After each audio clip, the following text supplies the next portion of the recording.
This image was provided by Dr. Hitesh Patel, who is a very good wildlife photographer.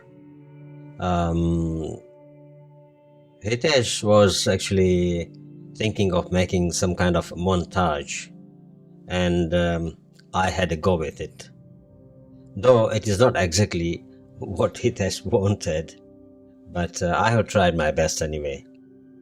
All the image rights reserved to Dr. Hitesh Patel. This is what I achieved at the end,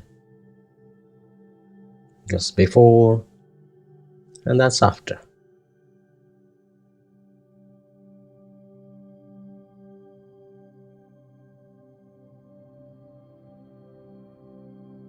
Right. I will walk you through this process so that you can get idea that what I did and how I did. So what I did to start with is I created a new file which is blank with white background. Size is actually up to you what size you want to make. Then I added a sky, new sky, which you can see here. If I press this with Alt, you will see this is the sky I actually added after creating this a new file.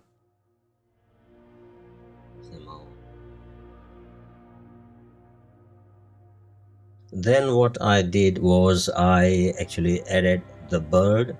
How I extracted? Well, I used actually a selection tool, which is the one I used was a quick selection tool. This one. And then I used refine edge, which actually gave me this result, if you want to see.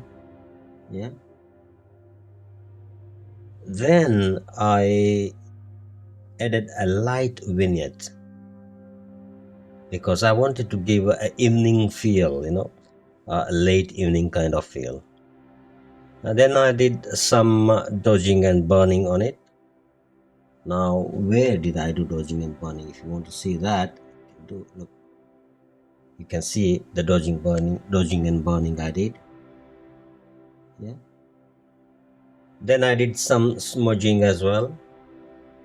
Now here it is. The smudging I did is to make it look more real. And then I made a composite snap, which is this one, which contains all the layers below. I added another actually sky because see, without adding this sky it was looking flat and I wasn't happy, to be quite honest. It was not looking so natural, so I added some actually clouds in it. Then I added effect and then Gaussian blur. Change the blending mode to screen. After doing that, you can see the before and after of that.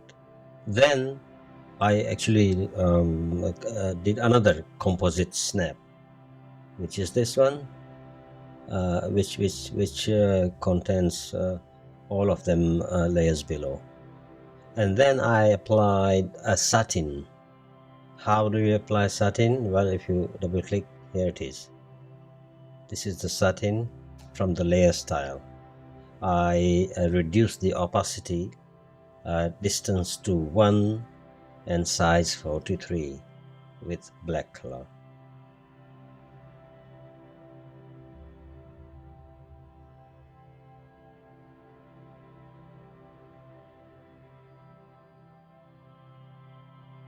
I made another composite snap. Yeah, if you look at the sun is looking the full sun kind of, while there's cloud right below it. Now cloud cannot be behind the sun, that's not possible, so I have to hide a part of sun.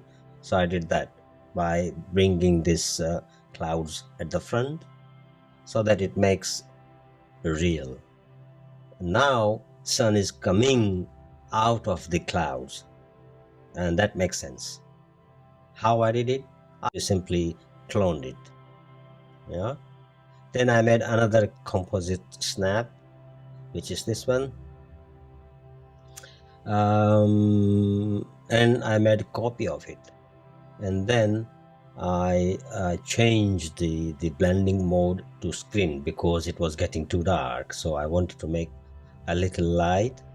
So I made a copy of the same layer, and then I changed the blending mode to screen, and then I reduced the opacity to 23, because if I leave it 100%, you see, comes really back to too bright, which I didn't want it. Then I added another filter, which is Gaussian blur, because the surrounding of the sun wasn't looking so good, so I had to actually add some Gaussian blur to that particular area. Then I added another effect, which is for the rays, sun rays. If you notice, there is a very light sun rays, which makes sense that the sun is behind the cloud and the rays are coming out of there. So that was that. Of course, I reduced the opacity after actually applying this image. Effect rather.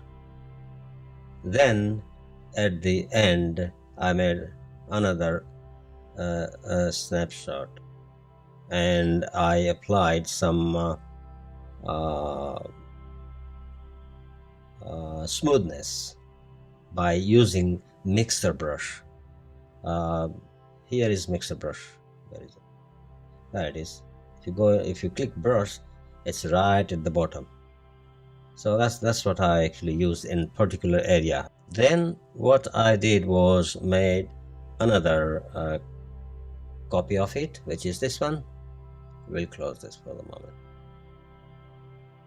Okay, this is the copy of the previous work we just show, because now we are going towards the finalizing. So this is semi-final as yet. What I did actually, as you can see, that this is the processed image, and then I made a copy of it, and then I applied effect on it, a different effect, which gives this kind of look, and then I had to apply the smoothness just above the sun and around the sun, as well as some areas, because if you notice, if I close this, the area is looking grainy, which I don't really like. I like a sky to be smooth. Sky has to be smooth anyway. You cannot have a sharp sky. So that's what I did. And after this, I created one more, which is the final one, which is this one. Let me close the other one. Yeah, what I did, again, copy from the previous processed image. Then I made a copy of this layer, and then I applied the effect again, because I still wasn't happy in the previous one. So I applied the image there, and then I made a copy of it, and then I did some cloning work on it. Let me show you where it is. Okay. If you see bird, if you see here in this area, let me actually, here we are. These are the cloning I did. See, because there was some bright line, and I didn't wanted that, because that that will make it look like a cut and paste kind of thing. So that's what I did, and this is my end result actually. Now what I'm going to do to finalize it is I'm just going to actually provide a framing kind of thing. So this is my final image actually. After flattening it, I applied a little sharpness to the birds only, not to the background. And now I want to create a kind of a framing. So I've got many actions actually for that. I will use one of the action. Probably this will look good. Okay. Yeah, I think this got it. This kind of images looks good with minimum of frame kind of thing. And that is it really. This is my final result. Make sure you subscribe to my YouTube channel if you would like to have an auto notification on my new release videos. Thank you and bye for now.